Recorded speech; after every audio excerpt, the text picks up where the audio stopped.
कुंभ राशि गुमर कथा। आपण तो जानती आपण राशि कुंभ, किंतु एमिति अनेक लोक अछंती जो माने निजर राशि कौन जानती नहीं। से क्षेत्र रे प्रथमे से कही रखे जो माने जनवरी 24 तारिख रु फेब्रुआरी 23 मध्य जन्म नहीं एवं जो मानकर नामर प्रथम अक्षर ग द एवं श सेमानक ठारे कुंभ राशि चरित्र एवं तदनुजाई जीवनर सुख दुख घात प्रतिघात इत्यादि देखा दी थाए। एई राशि को पुणी तीनोटी भागरे विभक्त करा जायछि, जाहाकु आमे कहूछु तीन गोटी नक्षत्र। एबे देखिबा नामर प्रथम अक्षर केउ नक्षत्र रे पड़ुछि।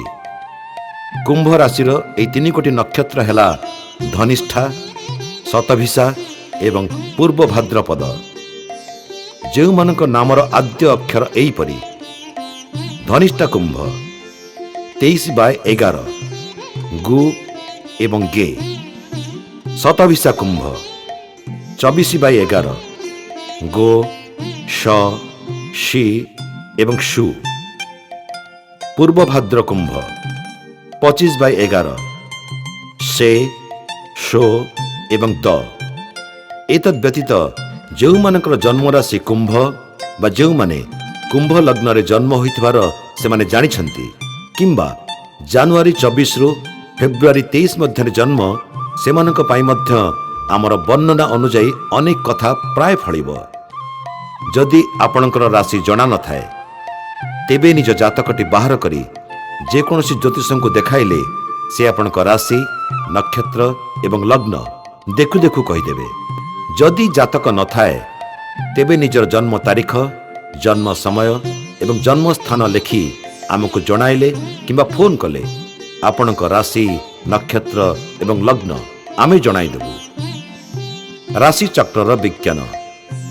आत्मा अविनेश्वर, एहार विनाश नहीं। परमात्मा निकटरू थरक पई यात्रा आरंभ कले पुणी से परम पुरुषों पादरे विलीन हेबा पर्यंत जन्म पर जन्म जुग पर जुग धरी आत्मा जन्म नहीं चली थाए। विभिन्न शरीर धारण करी उक्त देहर समस्त कर्म को आत्मा निरपेक्ष भाव में देखि थाए, मात्र यह निर्लिप्त निर्विकार। एणु आमर कौनसी सत्कर्म बा असत्कर्म यह स्पर्श करि पारेनी।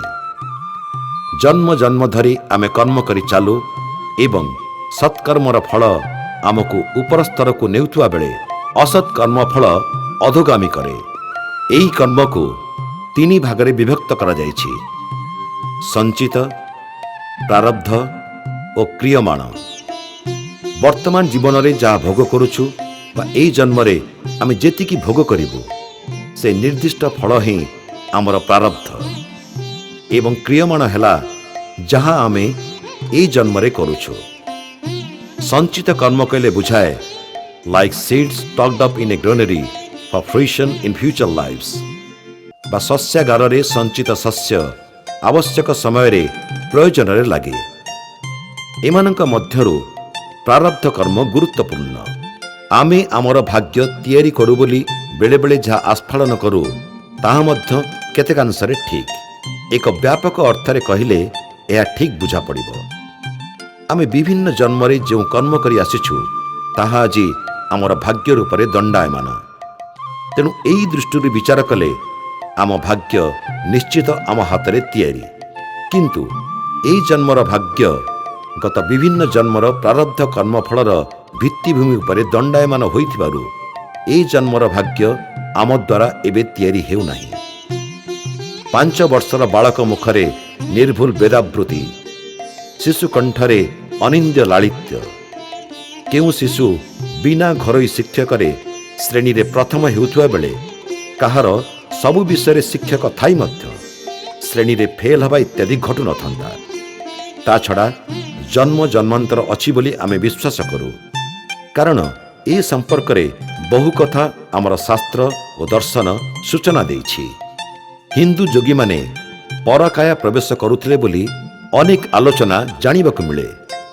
एपरिकी पैरल साहेब मध्य यह स्वीकार करि जाइछंती। थरे जने वृद्ध जाउथवार से देखिले। किछि समय परे ସେ ବୃଦ୍ଧ ତାଙ୍କର ଦୃଷ୍ଟିଗୋଚର ହେଲା ନାହିଁ। ହଠାତ୍ ତାଙ୍କୁ ଯୁବକ ଭାବରେ ଫେରିବାର ଦେଖି ସେ ତାଙ୍କୁ ପ୍ରଶ୍ନ କଲେ ଯେ, ଏଇ ପଥରେ ଜଣେ ବୃଦ୍ଧ ଯିବାର ମୁଁ ଦେଖିଛି, ମାତ୍ର ସେଇ ପଥରୁ ଆପଣ ଫେରି ଆସିବାର ଦେଖି ମୋର ସନ୍ଦେହ ହେଉଛି। ହୁଏତ ଆପଣ ସେ ବୃଦ୍ଧଙ୍କୁ ହତ୍ୟା କରିଛନ୍ତି, ନତୁବା ସେ ବୃଦ୍ଧଙ୍କୁ ମୋତେ ଦେଖାନ୍ତୁ, କାରଣ ଏଇ ପଥରେ କେହି ଗଲେ ତାକୁ ଫେରିବାକୁ ହୋଇଥାଏ। ଯୁବକ ଉତ୍ତର ଦେଲେ ଯେ, ମୁଁ ସେଇ ବୃଦ୍ଧ, ଏବଂ ଏଇ ଯୁବକ ଶରୀର ଯାହାକୁ ମୁଁ ବର୍ତ୍ତମାନ ଧାରଣ କରିଛି, ଏହା ଏକ ମୃତଦେହ ଥିଲା ଏବଂ ଏହାକୁ ସଂସ୍କାର ପାଇଁ ଅଣାଯାଉଥିଲା। ସେ ଶରୀର ଦେଖି ମୁଁ ଲୋଭ ସମ୍ବରଣ କରିପାରିଲିନି, ତେଣୁ ତା ଦେହରେ ପ୍ରବେଶ କଲି ଏବଂ ମୋର ସେହି ବୃଦ୍ଧ ଶରୀର ଅଦୂରରେ ଗୋଟିଏ ବୃକ୍ଷ କୋଟରରେ ରହିଛି, ଆପଣ ଯାଇ ଦେଖିପାରନ୍ତି। ପୈରଲ ସାହେବ ଆଶ୍ଚର୍ଯ୍ୟ ହୋଇଥିଲେ ଏବଂ ପର କାୟାରେ କିପରି ପ୍ରବେଶ କରିବାକୁ ହୁଏ ତାହା ତାଙ୍କଠାରୁ ଶିକ୍ଷା କରିଥିଲେ। କୁମ୍ଭ ରାଶିର କଥା। ରାଶିଚକ୍ରର ଏକାଦଶ ରାଶି ହିଁ କୁମ୍ଭ ରାଶି। ଏହା ସ୍ଥିର ରାଶି ଏବଂ ବାୟୁ ତତ୍ତ୍ୱର ଅନ୍ତର୍ଗତ। ଶନି ରାଶ୍ୟାଧିପତି ଥିବାରୁ ଏ ରାଶିର ଲୋକଗୁଡ଼ିକ ଭୀଷଣ କର୍ମଠ। ଗୋପନୀୟତା ଏମାନଙ୍କର ମୂଳ ପ୍ରକୃତି। ଏମାନଙ୍କର ସ୍ୱଭାବ ଗରମ, ଅର୍ଥାତ୍ ସାମାନ୍ୟ କଥାରେ ଏମାନେ କ୍ଷୁବ୍ଧ ହୋଇଯାଆନ୍ତି। ଏମାନେ ପୂଜାପାଠ, ଦାନ ପୁଣ୍ୟ, ଧର୍ମ କାର୍ଯ୍ୟରେ ରୁଚି, ପଶୁପକ୍ଷୀଙ୍କ ପ୍ରତି ସ୍ନେହ, କୃପଣ, ଚଞ୍ଚଳ ଦୃଷ୍ଟିଯୁକ୍ତ, ଗର୍ବୀ, ମାନି ଆଉ ବୁଦ୍ଧିମନ୍ତ, ଶକ୍ତିମାନ ଏବଂ ନିର୍ଭୟଯୁକ୍ତ ଅଟନ୍ତି। ସାଧାରଣତଃ ଏ ରାଶିର ଲୋକେ ବୈଜ୍ଞାନିକ, ଚଳଚ୍ଚିତ୍ର, ସଙ୍ଗୀତ, ଗବେଷଣା, ବ୍ୟାଙ୍କ ଓ ଦର୍ଶନ ଆଦି ବିଦ୍ୟାରେ ସଫଳତା ଅର୍ଜନ କରନ୍ତି। ଏମାନଙ୍କର କାର୍ଯ୍ୟଗୁଡ଼ିକ ବଡ଼ ନିଖୁଣ ଓ ସୁଚିନ୍ତିତ ପନ୍ଥାରେ ଘଟିଥାଏ। ଏମାନେ ନିଶାଦ୍ରବ୍ୟ ସେବନରେ ଆନନ୍ଦ ପାଆନ୍ତି। ଛୋଟ ଛୋଟ କଥାରେ ଦୁଃଖ ଅନୁଭବ କରି ଅସହିଷ୍ଣୁ ହୋଇପଡ଼ନ୍ତି ଏବଂ ହଠାତ୍ କିଛି ବିଚାର ନ କରି ଦୁର୍ବ୍ୟବହାର କରି ପକାନ୍ତି। ନିଜ ବାହୁବଳରେ ସମ୍ପତ୍ତି ବଢ଼ାଇବାର ଦେଖାଯାଏ। ନିଜର କଠିନ ସମସ୍ୟା ପାଇଁ ବେଳେବେଳେ ନିଜ ସ୍ତ୍ରୀଙ୍କର ପରାମର୍ଶ ନିଅନ୍ତି, କାରଣ ସେମାନଙ୍କ ମତରେ ପତ୍ନୀଙ୍କର ସ୍ୱଭାବ ସର୍ବଶ୍ରେଷ୍ଠ ଓ ନ୍ୟାୟୋଚିତ ଅଟେ।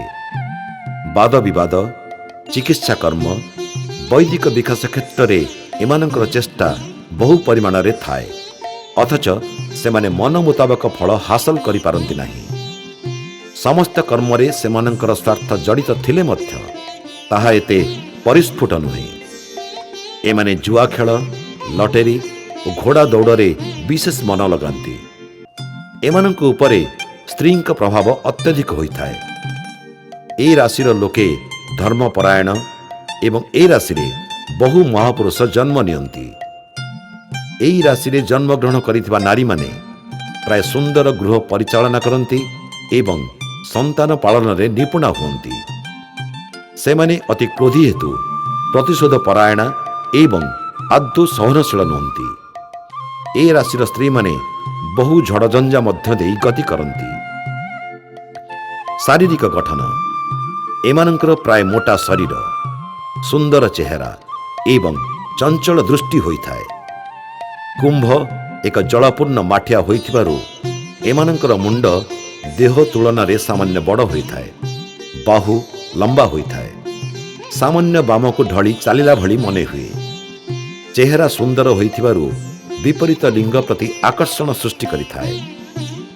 ସ୍ୱଭାବ ଅତ୍ୟନ୍ତ ଚତୁର, ବୁଦ୍ଧିମାନ, କଠୋର ହୃଦୟ, ନିଶାଦ୍ରବ୍ୟ ସେବନ ପ୍ରିୟ, ସୁଗନ୍ଧିତ ପଦାର୍ଥରେ ରୁଚି, ଗର୍ବୀ, ମାନି ଆଉ ବୁଦ୍ଧିମାନ ହୋଇଥାନ୍ତି। ଏମାନଙ୍କର ଅପ୍ରାକୃତିକ ସ୍ୱଭାବ, ଚଞ୍ଚଳ ମନ, ଉଚ୍ଚାକାଂକ୍ଷା ଏମାନଙ୍କୁ ବିଦ୍ୟାଧ୍ୟୟନ ଏବଂ ଧନ ଉପାର୍ଜନ କ୍ଷେତ୍ରରେ ବହୁ ବାଧା ଦେବା ଫଳରେ ଅଧିକ ପରିଶ୍ରମ ନ କଲେ ସଫଳତା ପାଇବା ଅସମ୍ଭବ ହୋଇଥାଏ। ଏମାନେ କୃତଜ୍ଞ ହେବା ସହିତ ଅଧିକାଂଶ କ୍ଷେତ୍ରରେ ଉଦାରପନ୍ଥୀ ହୋଇଥାନ୍ତି। ଭରପୁର ମାଠିଆ ଭଳି ଏମାନେ ଗମ୍ଭୀର, ନମ୍ର ଏବଂ ଶାନ୍ତ ପ୍ରକୃତିରେ ହେବାର ଦେଖାଯାଏ, ଯଦିଓ ଭିତରେ ପ୍ରବଳ ଅଶାନ୍ତିର ଝଡ଼ରେ ମ୍ରିୟମାଣ ହୋଇଥାନ୍ତି। ଚରିତ୍ର। ଅନେକ ସମସ୍ୟା ମଧ୍ୟରେ ଜଡ଼ିତ ରହି ବିଶ୍ରାମ ନ ମିଳିବା ଦ୍ୱାରା ଜୀବନ ସମାପ୍ତି ଘଟିବାର କଳ୍ପନା ଯଦି ଜୀବନରେ ଆସେ, ତେବେ ସୂର୍ଯ୍ୟଙ୍କର କିରଣ ବଢ଼ିବା ଓ କମିବା ଭଳି ଚିନ୍ତାଗ୍ରସ୍ତ ରହି ଛଟପଟ ତଥା ଅନେକ ଅସ୍ଥିରତା ହଠାତ୍ ଦେଖା ଦେଇପାରେ। ଏମାନେ ଦାନ ପୁଣ୍ୟକାରୀ, ଧାର୍ମିକ, ପୂଜାପାଠ କର୍ମରେ ରୁଚି, ପଶୁପକ୍ଷୀଙ୍କ ପ୍ରେମ, ଗର୍ବୀ, ଉତ୍ତମ ବ୍ୟବହାର ଯୁକ୍ତ, ଦାନୀ, ଭୋଗ ବିଳାସରେ ବିମୁଖ, ଶକ୍ତିମାନ ଆଉ ନିର୍ଭୟ ହୋଇଥାନ୍ତି। ଲେଖାଲେଖି କାର୍ଯ୍ୟରେ, ହସ୍ତକଳାରେ, ବ୍ୟବସାୟ ତଥା ସନ୍ତାନ କ୍ଷେତ୍ରରେ ଏମାନଙ୍କୁ ଚିନ୍ତିତ ରହିବାର ଦେଖାଯାଇଥାଏ। ଜୀବନରେ ମନୋରଞ୍ଜନ କ୍ଷେତ୍ରରେ ଅଧିକ ଖର୍ଚ୍ଚ କରିବାକୁ ଏମାନେ ପସନ୍ଦ କରନ୍ତିନି। ପରିଷ୍କାର ପରିଚ୍ଛନ୍ନତା ପ୍ରତି ଏମାନଙ୍କର ଅଧିକ ମନୋନିବେଶ ଥାଏ। ଏମାନେ ସ୍ୱାଭିମାନୀ ହୋଇଥିବାରୁ ବଚନ ଆଉ ମାନ ସମ୍ମାନ ରକ୍ଷା କରିବା ପାଇଁ ସତର୍କ ହୋଇଥାନ୍ତି। ଛୋଟ ଛୋଟ ଏବଂ ଟିକିଏ ଟିକିଏ ହୋଇ ହଠାତ୍ ଏକାଥରେ କ୍ରୋଧଜାତ ହେବା ଏମାନଙ୍କର ସ୍ୱଭାବ। ଏମାନେ ଜୁଆ, ଲଟେରୀ ଆଦି ଭାଗ୍ୟର ଲଢ଼େଇରେ ଲାଭବାନ ହେବା କମ୍। ଯଦି ବି କିଛି ଲାଭ ପାଆନ୍ତି ତାହା ସମୁଦ୍ରକୁ ଶଙ୍ଖେ ଭଳି ପାଇଥାନ୍ତି। ତେବେ ସେଥିରେ ସନ୍ତୁଷ୍ଟ ନ ହେବା ଏମାନଙ୍କ ପ୍ରକୃତି। ଖର୍ଚ୍ଚ କଲାବେଳେ ଆଗପଛ ବିଚାର ନ କରି ଖର୍ଚ୍ଚ କରୁଥିବାରୁ ଅନୁଶୋଚନା ସାର ହୁଏ। ଅପର୍ଯ୍ୟାପ୍ତ ପରିଶ୍ରମ କରିବା ଫଳରେ ଭୂମି, ଘର, ଗାଡ଼ି ତଥା ବଡ଼ ବଡ଼ ବ୍ୟବସାୟରେ ବେଳେବେଳେ ସଫଳତା ଅର୍ଜନ କରନ୍ତି। ଏମାନଙ୍କର ମନର ସୁପ୍ରଭାବ ବିଶେଷ କରି ଗୌରବର୍ଣ୍ଣ ଲୋକଙ୍କ ପ୍ରତି ରହିବ ଓ ସେମାନଙ୍କ ସହିତ ବନ୍ଧୁବାନ୍ଧବ ସମ୍ପର୍କ ସ୍ଥାପନ କରିବା, ଆମୋଦ ପ୍ରମୋଦ କରିବା, ହୃଦୟର ଅତି ଗଭୀରତମ ପ୍ରଦେଶରୁ ବିଶ୍ୱାସଯୁକ୍ତ କଥା କହିବା, ଏପରିକି ସେମାନଙ୍କ ବିପଦରେ ସମସ୍ତ ଶକ୍ତି ପ୍ରୟୋଗ ସହିତ ସାହାଯ୍ୟ କରି ପ୍ରତିଷ୍ଠା କରାଇବାରେ ପ୍ରଚେଷ୍ଟା କରିବେ। ଏହି ଗୌରବର୍ଣ୍ଣ ବ୍ୟକ୍ତିଙ୍କ ସମ୍ପର୍କରେ ଆସିବା ପରେ ଏମାନେ ଅତ୍ୟଧିକ ପରିଶ୍ରମ କରିଥାନ୍ତି। ବ୍ୟକ୍ତିତ୍ୱ ଏହା ରାଶିଚକ୍ରର ଏକାଦଶ ରାଶି, ଯାହାକି ସଫଳତାର ସୂଚକ। ଏଣୁ ଏମାନେ ଜୀବନ ସଂଗ୍ରାମର ଭଲ ମନ୍ଦ, ସୁଖ ସମୃଦ୍ଧି ଖୋଜିଥାନ୍ତି। ଏମାନେ ଆବିଷ୍କାରକ ଏବଂ ସତ୍ୟ ଅନୁସନ୍ଧିତ୍ସୁ ହୋଇଥାନ୍ତି। ସଂଶୟ ଓ ଅସ୍ଥିରତା ଏମାନଙ୍କ ସ୍ୱଭାବ ହେଲେ ମଧ୍ୟ ବୌଦ୍ଧିକତା ଏବଂ ସୃଜନୀ ଶକ୍ତି ଏମାନଙ୍କଠାରେ ପ୍ରବଳ ଥାଏ। ଏମାନଙ୍କଠାରେ ଅନ୍ତର୍ଜ୍ଞାନ ପ୍ରଚଣ୍ଡ ଥାଏ, ଅଧିକ ଜନପ୍ରିୟ ହୋଇଥାନ୍ତି ଏବଂ ମନସ୍ତତ୍ତ୍ୱ ବୁଝିବା ଦକ୍ଷତା ମଧ୍ୟ ରହିଥାଏ। ଏମାନେ ନିଜକୁ ଅସାଧାରଣ ବ୍ୟକ୍ତି ରୂପେ ବିଚାର କରନ୍ତି। ମାନବ କଲ୍ୟାଣ ପାଇଁ ସେବା କରି ଉତ୍ସର୍ଗୀକୃତ ଜୀବନଯାପନ କରନ୍ତି, ମାତ୍ର ରାଗିଗଲେ ହିଂସ୍ର ହୋଇ ଉଠନ୍ତି। ଏମାନଙ୍କ ଲକ୍ଷ୍ୟ ହେଲା ନିଜେ ବଞ୍ଚ ଏବଂ ଅନ୍ୟକୁ ବଞ୍ଚିବାକୁ ଦିଅ। ବନ୍ଧୁ ଭାବରେ ଉତ୍ସର୍ଗୀକୃତ ସେବା ପାଇଁ ଏମାନେ ସମସ୍ତଙ୍କ ପାଖରେ ବେଶ୍ ଆଦୃତ। ମଣିଷଙ୍କୁ ଚିହ୍ନିବାର କଳା ଏମାନଙ୍କୁ ଜଣା। ତଦନୁଯାୟୀ ବନ୍ଧୁତ୍ୱ ଚୟନ କରନ୍ତି। ଅର୍ଥ ଦେଣନେଣ ନେଇ ମଧ୍ୟସ୍ଥତା କରିବା ଅନୁଚିତ। ପିତା ରୂପରେ ଆପଣଙ୍କ ସୁଦୂର ପ୍ରସାରୀ ଦୂରଦୃଷ୍ଟି ପିଲାଙ୍କ ଉପରେ ପ୍ରତିଫଳିତ ହେବ। ଉତ୍ତର ପିଢ଼ି ଯେପରି ସମସ୍ୟା ତଥା ପ୍ରତିକୂଳ ପରିସ୍ଥିତିର ସମ୍ମୁଖୀନ ନ ହେବ ସେଥିପ୍ରତି ଆପଣ ସଚେତନ। ପିତା ରୂପେ ସନ୍ତାନ ପ୍ରତି ହୃଦୟ ତରଳ, କିନ୍ତୁ ଆପଣଙ୍କ କଥାକୁ ସମ୍ମାନ ନ ଦେଲେ ଆପଣ କ୍ଷୁବ୍ଧ ହୋଇଥାନ୍ତି। ମାତା ରୂପରେ ଏମାନେ ସହୃଦୟା, ପ୍ରକୃତି ବିଶିଷ୍ଟ ମାତା। ପିଲାମାନଙ୍କ ପ୍ରତି ଯଥେଷ୍ଟ ଶ୍ରଦ୍ଧା ତଥା ଆବେଗଶୀଳ, କିନ୍ତୁ ବେଳେବେଳେ ନିର୍ଦ୍ଦୟତା ତଥା ଚିଡ଼ଚିଡ଼ା ସ୍ୱଭାବ ପିଲାମାନଙ୍କ ଭିତରେ ପ୍ରତିକ୍ରିୟା ସୃଷ୍ଟି କରିପାରେ। ଏଣୁ ପିଲାମାନଙ୍କ ଉପରୁ ନିୟନ୍ତ୍ରଣ ହରାଇ ପାରନ୍ତି। ଭ୍ରାତା ଭାବରେ ଭାଇ ଭାବରେ ଏମାନେ ଅତ୍ୟଧିକ ଶ୍ରଦ୍ଧା ଏବଂ ପ୍ରେମ ପ୍ରଦାନ କରିଥାନ୍ତି, ମାତ୍ର ଅଧିକାଂଶ କ୍ଷେତ୍ରରେ ସେମାନେ ସ୍ୱାର୍ଥପର ହେବାରୁ ନିଜର ସୁବିଧା ଆଦାୟ କରିନେଇ ଏମାନଙ୍କୁ ପଚାରନ୍ତି ନାହିଁ। ଏପରିକି ସମ୍ପର୍କ ବେଳେବେଳେ ସାମାନ୍ୟ ତିକ୍ତ ହୁଏ। ସନ୍ତାନ ପୁତ୍ର ଏବଂ କନ୍ୟା ଉଭୟର ଜନକ ହେବେ, ହେଲେ ସନ୍ତାନଙ୍କର ଶାରୀରିକ ଅସୁସ୍ଥତା ଏବଂ ଭବିଷ୍ୟତକୁ ନେଇ ସର୍ବଦା ଚିନ୍ତିତ ରହିବେ। ଖୁବ୍ କମ୍ ଲୋକଙ୍କ କ୍ଷେତ୍ରରେ ପିଲାମାନେ ପସନ୍ଦ ମୁତାବକ ଆଚରଣ କରିବା ଦେଖାଯାଏ, କିନ୍ତୁ ପ୍ରାୟ ଝିଅମାନେ ଯେତେ ସମ୍ବେଦନଶୀଳ ହୋଇଥାନ୍ତି ପୁତ୍ରମାନଙ୍କ ନିକଟରେ ତାହା ଦେଖାଯାଏ ନାହିଁ। ସ୍ତ୍ରୀ ଏବଂ ପରିବାର ଏମାନଙ୍କର ବିବାହ ଠିକ୍ ସମୟରେ ମାନେ 25ରୁ 28 ଭିତରେ ହୋଇଥାଏ। ପତି ପତ୍ନୀଙ୍କ ଦାମ୍ପତ୍ୟ ଜୀବନ ଏବଂ ପାରିବାରିକ ସୁଖ ସ୍ୱାଚ୍ଛନ୍ଦ୍ୟ ଅତୁଟ ରହିବା ସଙ୍ଗେ ସଙ୍ଗେ सामूहिक कलह और अशांति देखा देई थाए। निजर कठिन समस्यार सफलता पाई एमाने बेले बेले निज स्त्रींकर परामर्श नियंती, कारण पत्नींकर स्वभाव सर्वश्रेष्ठ तथा न्याययुक्त अटे। यदि एमानक मध्यरे केही केही स्त्रींक ठारू परामर्श न नेउथांती तेबे जानिबाकु हेबो सेमाने बहुत भूल करुछंती। संतान मानक क्षेत्र रे सर्वदा चिंतित रहिबा देखा जाए। कुंभ जन्मा नारी, एई राशि जन्म नारी माने प्राय सुंदर, भल कामरे रुचि, दान, उपकार, गृह संचालन एवं संतान पालिबारे निपुणा होइथांती। एमाने जे कोनसी शत्रु पाखकु गले मध्य विजय हासिल करिबा देखा जाए। बेले बेले अत्यधिक क्रोधरे एमाने महाकालीर रूप धारण करिबा संगे संगे उचित प्रतिशोध आदाय करिबारे तत्पर होइथांती। एमाने आदौ सहनशील नुहंती। जीवन रे अनेक झड़झंझा भितर देई गति करिबे। कर्मक्षेत्र, चाकरी क्षेत्र रे अधिकांश समय रे भय एवं आईन नहीं विवाद जोगु दुख कष्ट भोग करिबा एवं शेषरे कृतकार्य हेबार देखा जाए। व्यवसाय, व्यवसाय क्षेत्र रे निजर चंचल स्वभाव एवं उच्च आकांक्षा जोगु एमानंकर क्षति घटी थाए। लुहा, कोयला एवं परिवहन क्षेत्र रे व्यवसाय कले लाभवान हेबे। शनिंकर अधिष्ठात्री देवी मां काली।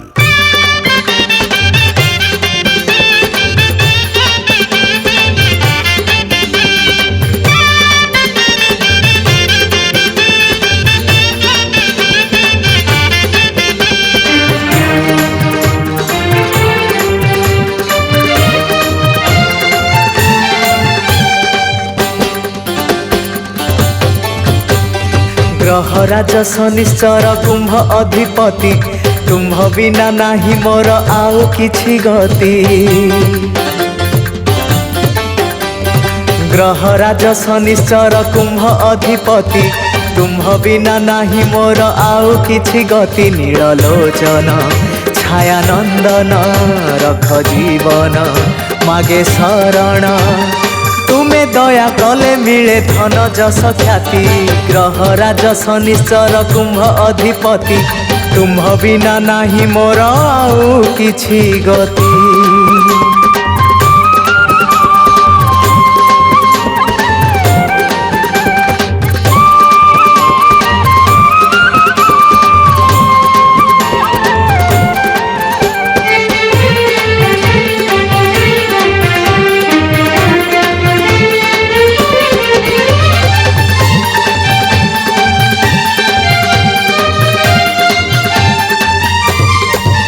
तुम्भ कोपे ध्वंस तारापतिपुर कटिथिला पुणी गणेशंक शिर। प्रभु रामचंद्र गले बनवास जदुवंश पुणी हेला सर्वनाश। सूरज सुत राहुर मित जोड़ुची हाथ घेन आरत। दुख कष्ट सुख शांति तुम्भ इच्छा नीति। ग्रहराज शनिश्चर कुंभ अधिपति, तुम्भ बिना नाही मोर आउ किछि गति।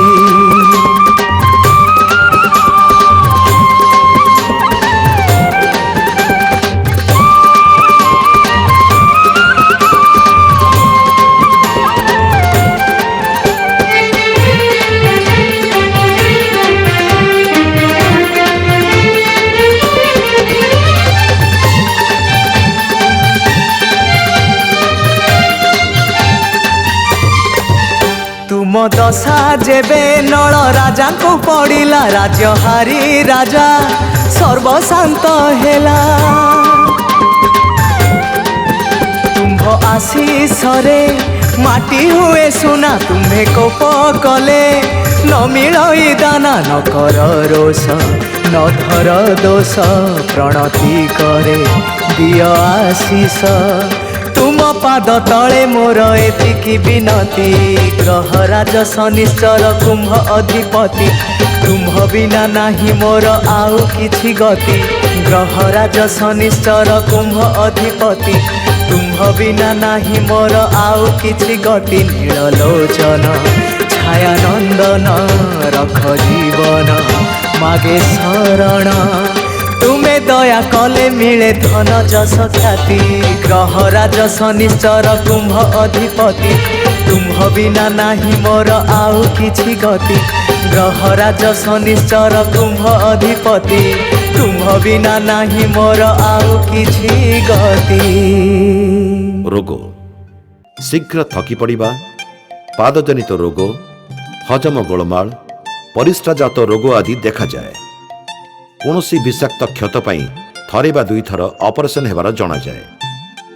ଜୀବନର ଶେଷାର୍ଦ୍ଧରେ ବ୍ରେନ୍ ହ୍ୟାମରେଜ୍, ଅନ୍ଧତ୍ୱ, କୁଷ୍ଠ କିମ୍ବା ସନଷ୍ଟ୍ରୋକ୍ର ଶିକାର ହୋଇପାରନ୍ତି। ଏମାନଙ୍କର ସ୍ୱାସ୍ଥ୍ୟ ସୁନ୍ଦର ରହେ, କିନ୍ତୁ ବେଳେବେଳେ ପୀଡ଼ିତ ରହି ଦୁଃଖ ଅନୁଭବ କରିବେ। ଶନିଙ୍କ ସୁପ୍ରଭାବରେ ଉତ୍ସାହ ଆସିଥାଏ। ରୋଗ ପାଇଁ ପ୍ରତିକାର। ଯେଉଁ ଯେଉଁ ଗ୍ରହମାନଙ୍କ ପାଇଁ ଆପଣ ରୋଗ ଭୋଗୁଛନ୍ତି ସେମାନଙ୍କୁ ନିର୍ଣ୍ଣୟ କରି ତାଙ୍କୁ ବୈଦିକ ଏବଂ ତାନ୍ତ୍ରିକ ପଦ୍ଧତିରେ ପ୍ରତିକାର ପୂର୍ବକ କବଚ ଧାରଣ କଲେ କୁଫଳ କମିଯିବ। ପୁନଶ୍ଚ ଜ୍ଞାନୀ ଜ୍ୟୋତିଷମାନଙ୍କ ସହ ବିଚାର ବିମର୍ଶ କରି ନିର୍ଦ୍ଧାରିତ ରତ୍ନ ବା ବୃକ୍ଷର ଚେର ବିଶେଷ ଭାବେ ବରଣ କରି ଆଣି ପିନ୍ଧାଯାଇପାରେ। ତେବେ ସାଧାରଣ ଭାବରେ ଆକାଶୀ ନୀଳ ରଙ୍ଗର ବେଡ୍ସିଟ୍ ପ୍ରତିଦିନ ଖରାରେ ପକାଇ ରାତ୍ରିରେ ବିଛଣାରେ ପାରିବେ ଏବଂ ସେଥିରେ ଖୋଲା ଦେହରେ ଶୋଇଲେ ମଧ୍ୟ ଉପକାର ପାଇବେ। ଏହି ସମ୍ପର୍କରେ ଆପଣ ଆମ ସହିତ ମଧ୍ୟ ପରାମର୍ଶ କରିପାରନ୍ତି। ଶନିବାର ଦିନ ଗୋଟିଏ ଧଳା ରଙ୍ଗର ବୋତଲକୁ ଆକାଶୀ ନୀଳ ରଙ୍ଗରେ ତାର ବାହାର ପଟ ରଙ୍ଗ କରି ବୋତଲର ବେକ ପର୍ଯ୍ୟନ୍ତ ଶୁଦ୍ଧ ଜଳ ଭର୍ତ୍ତି କରିବା ପରେ ଦିନ ସାରା ଖରାରେ ରଖିବେ। ଉପର ଘୋଡ଼ଣୀଟି ବନ୍ଦ କରିଦେବେ। ତାପରେ ନେଇ ଭଲ ଜାଗାରେ ରଖି ସେହି ଜଳକୁ ପ୍ରତିଦିନ 2 ବେଳା 4 ଚାମଚ ଲେଖା ପିଇବେ, ଯାହା ଶରୀର ସୁସ୍ଥ ରଖିବାରେ ସହାୟକ ହେବ। ବିଶେଷ ପ୍ରତିକାର। ପ୍ରତି ଶନିବାର ଦଶରଥକୃତ ଶନିଶ୍ଚର ସ୍ତୋତ୍ର ପାଠ କରିବା, ମା ଦକ୍ଷିଣକାଳୀଙ୍କର ପୂଜା ସହିତ ବ୍ରତ ରକ୍ଷା କରିବା, 19ଟି ଶନିବାର କ୍ରମାଗତ ଭାବରେ କୌଣସି ଏକ ନିର୍ଦ୍ଦିଷ୍ଟ ଲକ୍ଷ୍ୟ ପୂରଣ ପାଇଁ ବ୍ରତରେ ରହିବା ହେଉଛି ଏ ରାଶିର ବିଶେଷ ପ୍ରତିକାର। ଶନିବାର ନିରାମିଷ ଭୋଜନ ପୂର୍ବକ ବ୍ରତ ରକ୍ଷା କରିବେ। ଝିଅ ବୋହୂମାନେ ଆଶ୍ବିନ ଓ ଚୈତ୍ର ମାସ ଶୁକ୍ଳ ପ୍ରତିପଦା ଠାରୁ ନବରାତ୍ର ବ୍ରତ କିମ୍ବା ଗୌରୀ ବ୍ରତ ପାଳନ କଲେ ଅବିବାହିତ ଝିଅମାନଙ୍କର ବିବାହ ସୁଯୋଗ ଆସିବା ସଙ୍ଗେ ସଙ୍ଗେ ପାରିବାରିକ ଅଶାନ୍ତି ଭୋଗ କରୁଥିବା ବୋହୂମାନେ ଏହି ବ୍ରତ ଦ୍ୱାରା ବିଶେଷ ଭାବରେ ଉପକୃତ ହୋଇଥାନ୍ତି। ଶତ୍ରୁ। ଅନେକ କ୍ଷେତ୍ରରେ ଏମାନେ ଅଯଥା ଶତ୍ରୁ ସୃଷ୍ଟି କରିଥାନ୍ତି। ଏମାନଙ୍କର ଶତ୍ରୁମାନେ ଅହଙ୍କାରୀ ଏବଂ ବଳବାନ ହୋଇଥାନ୍ତି। ଏମାନେ କିନ୍ତୁ ବୁଦ୍ଧି ଖର୍ଚ୍ଚ କରି ବା କୌଶଳ ଅବଲମ୍ବନ ପୂର୍ବକ ଅତି ସହଜରେ ସେମାନଙ୍କୁ ପରାସ୍ତ କରିପାରିଥାନ୍ତି। ଏହି ଶତ୍ରୁକୁ ଦୁର୍ବଳ ନ ଭାବି ତା ସହିତ ଡିପ୍ଲୋମାଟିକ୍ ସମ୍ପର୍କ ରକ୍ଷା କରିପାରିଲେ ଶତ୍ରୁ ମୁଣ୍ଡ ଟେକିବା ସହଜ ହୁଏ ନାହିଁ। ଧନ। ଏମାନେ ଜୀବନରେ ବହୁ ଅର୍ଥ ଉପାର୍ଜନ କରିବେ, ମାତ୍ର ସ୍ୱାର୍ଥପର ଏବଂ ଲାଳସାପୂର୍ଣ୍ଣ ବନ୍ଧୁ ଏହି ଅର୍ଥ ଲୋଭରେ ସେମାନଙ୍କ ନିକଟରେ ଦାସତ୍ୱ ପରି ଅଭିନୟ କରି ଆଶ୍ରା କରି ରହିବେ। ଫଳରେ ପରିସ୍ଥିତି ଚାପରେ ପଡ଼ି ଅଧିକ ଖର୍ଚ୍ଚ ପାଇଁ ଏମାନେ ଧାର କରଜ କରିବାକୁ ବାଧ୍ୟ ହେବେ। କେବଳ ନିଜର ଆତ୍ମସମ୍ମାନ ପାଇଁ ନିଜ ପାଇଁ ନ ରଖି ଅନ୍ୟକୁ ସାହାଯ୍ୟ କରିବେ ଏବଂ ଦୈବୀ ଶକ୍ତିର ପ୍ରଭାବରେ ଏମାନେ ଅଭାବ ଜାଣିପାରିବେ ନାହିଁ କିମ୍ବା ଅପଦସ୍ଥ ହେବେ ନାହିଁ। ମାତ୍ର ବହୁତ ରୋଜଗାର କଲେ ମଧ୍ୟ ବେଳେବେଳେ ସାମାନ୍ୟ ପଇସା ପାଇଁ ଚିନ୍ତାଗ୍ରସ୍ତ ହେବେ। ସେତେବେଳେ କେହି ଅଭାବ ପୂରଣ ଦିଗରେ ସାହାଯ୍ୟ କରିବେ ନାହିଁ। ବହୁ ପରିମାଣରେ ଧନ ଉପାର୍ଜନ ସହିତ ଏମାନଙ୍କର ମାନ ପ୍ରତିଷ୍ଠା ମଧ୍ୟ ବୃଦ୍ଧି ହେବ। ଏମାନେ ଉତ୍ତରାଧିକାରୀ ସୂତ୍ରରେ ଧନ ଲାଭ କରିବା ମଧ୍ୟ ଦେଖାଯାଏ। ଯଶକୀର୍ତ୍ତି। ଏମାନେ ସେବା ବୃତ୍ତି ଭାବନାରେ ଅନୁପ୍ରାଣିତ ଅଟନ୍ତି ଓ ଦେଶର ସେବକ ହିସାବରେ ଖ୍ୟାତି ଅର୍ଜନ କରିଥାନ୍ତି। ଅନେକ ସୁଲେଖକ, ଗବେଷକ, ଶିକ୍ଷାବିତ୍, କଳାକାର, ସାମ୍ବାଦିକ ଓ ମନ୍ଦିର ପ୍ରତିଷ୍ଠା ଇତ୍ୟାଦି କ୍ଷେତ୍ରରେ ଯଶ ପ୍ରତିଷ୍ଠା କରିବା ଦେଖାଯାଏ। ଜୀବନର ସମସ୍ୟା, ବିଦ୍ୟା ଅର୍ଜନ, ଜମିବାଡ଼ି ମାମଲା, ଶାରୀରିକ ଏବଂ ପାରିବାରିକ କଷ୍ଟ ସମୟରେ ନିଜେ ଅତି ଚାଲାକ ଭଳି କାର୍ଯ୍ୟ କରି ଅନ୍ୟ ସମୟରେ ମୂର୍ଖଙ୍କ ଭଳି କାର୍ଯ୍ୟ କରିବା ଦ୍ୱାରା ସୁନାମ ସହିତ ବହୁ ଦୁର୍ନାମ ମଧ୍ୟ ଅର୍ଜନ କରନ୍ତି। ବାଜି ଖର୍ଚ୍ଚ କରିବା ଫଳରେ ସଙ୍କଟମୟ ପରିସ୍ଥିତିରେ କିଂକର୍ତ୍ତବ୍ୟ ବିମୂଢ଼ ହୋଇପଡ଼ନ୍ତି। ସେ ସମୟରେ ଯେତେ ଉପଦେଶ ଦେଲେ ମଧ୍ୟ ମନ ସ୍ଥିର ରଖିପାରନ୍ତି ନାହିଁ। ମନ ଅତ୍ୟନ୍ତ ସରଳ ଥିବାରୁ ଜଟିଳତାକୁ ଚିହ୍ନିବା କଷ୍ଟକର ହେବ। ଫଳରେ ସରଳତାର ସୁଯୋଗ ନେଇ ଅନ୍ୟମାନେ ପ୍ରାୟ ଠକିବେ। ତେଣୁ ଜୀବନରେ ବହୁବାର ଠକି ହେବାର ସମ୍ଭାବନା। ପ୍ରତିକାର ଦୈନନ୍ଦିନ କାର୍ଯ୍ୟରେ ତଥା ନିଜର ସମସ୍ୟା ସମାଧାନ କରିବାରେ ଆସୁଥିବା ବିବିଧ ବାଧାର ଦୂରୀକରଣ ପାଇଁ ଶାସ୍ତ୍ରରେ ଏବଂ ଅନୁଭବରେ ବହୁ ପ୍ରକାରର ପ୍ରତିକାର ଦେଖାଯାଏ, ଯାହା ନିଜେ ଜୀବନରେ ପ୍ରୟୋଗ କରିବା ଉଚିତ। ଯଥା ନିତ୍ୟ ଶନିଙ୍କର ସ୍ତୋତ୍ର ବା ମନ୍ତ୍ର ପାଠ କରିବା। ମନ୍ତ୍ର ଓଂ ଶଂ ଶନିଶ୍ଚରାୟ ନମଃ। ନୀଳାଞ୍ଜନ ସମାଭାସଂ ରବିପୁତ୍ରଂ ୟମାଗ୍ରଜಂ ଛାୟାମାର୍ତ୍ତଣ୍ଡ ସମ୍ଭୁତಂ ତଂ ନମାମି ଶନିଶ୍ଚରମ୍। ଶନିଙ୍କର ଶମୀ କାଠ ପ୍ରିୟ ହୋଇଥିବାରୁ ଏହି କାଠରେ ଶନିବାର କିମ୍ବା ସଂକ୍ରାନ୍ତିରେ ହୋମ କଲେ ଶନି ଶାନ୍ତ ହୁଅନ୍ତି। ଶନିବାର ଓ ସଂକ୍ରାନ୍ତିରେ ନିରାମିଷ ଭୋଜନ କିମ୍ବା ହବିଷ୍ୟାନ୍ନ ଭକ୍ଷଣ ନତୁବା ସୂର୍ଯ୍ୟ ଉଦୟଠାରୁ ଅସ୍ତ ପର୍ଯ୍ୟନ୍ତ ଉପବାସ ରହିଲେ ଶନିଙ୍କର ପ୍ରକୋପ ହ୍ରାସ ହୋଇଥାଏ। ଶନିଙ୍କର ଅଧିଷ୍ଠାତ୍ରୀ ଦେବୀ ମା କାଳୀ। ଶନିବାର ମାଙ୍କର ଦର୍ଶନ ପୂଜା ବା ବ୍ରତ ରକ୍ଷା କଲେ ଶନିଜନିତ ପୀଡ଼ା ହ୍ରାସ ହୋଇଥାଏ। ଅଧିପତି ଗ୍ରହ ଓ ଦେବତା। ଶନିଙ୍କର ଅଧିଷ୍ଠାତ୍ରୀ ଦେବୀ ମା କାଳୀ। ଅଧିଦେବତା ଯମ। ପ୍ରତ୍ୟଧି ଦେବତା ପ୍ରଜାପତି।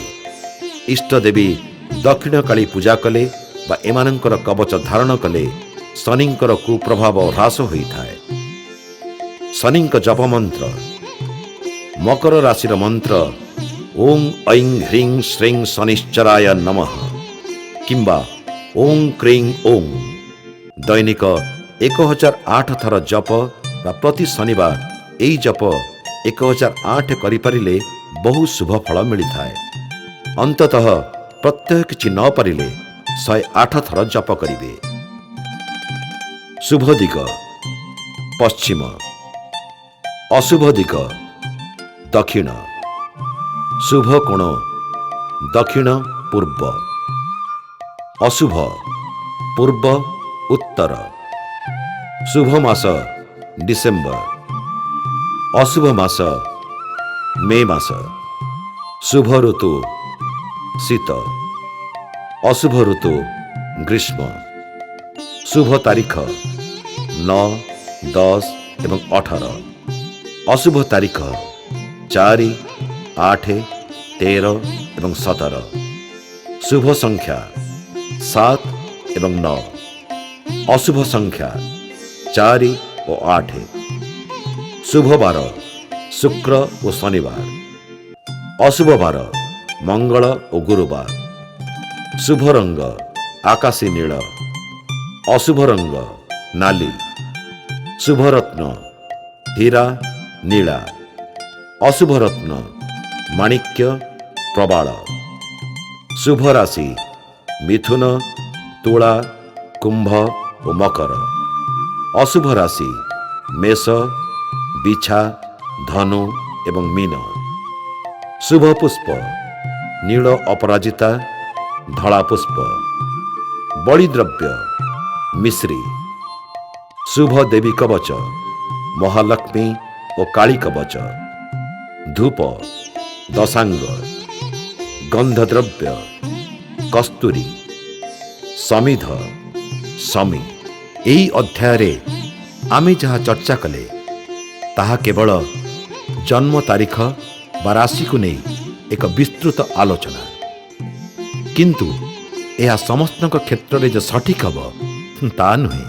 ସେଥିପାଇଁ ବ୍ୟକ୍ତିଗତ ଜାତକ ବା ଜନ୍ମ ତାରିଖ ଜନ୍ମ ସମୟ ଜନ୍ମ ସ୍ଥାନକୁ ଧରି ଜାତକ ବିଚାର ପୂର୍ବକ ଏସବୁ ତଥ୍ୟକୁ ମିଶେଇ ଭବିଷ୍ୟତ ଫଳ ନିର୍ଦ୍ଧାରଣ କରିବାକୁ ପଡ଼ିବ। ଏହି ଅଧ୍ୟାୟ ଭବିଷ୍ୟତ ସମ୍ପର୍କରେ କେବଳ ଏକ ସୂଚନା ମାତ୍ର। ଆମର ଠିକଣା ହେଲା ସାବିତ୍ରୀ ଭିଜନ ବାଲିସାହି ଝାଞ୍ଜିର ମଙ୍ଗଳା କଟକ 9। phone 99371 75236.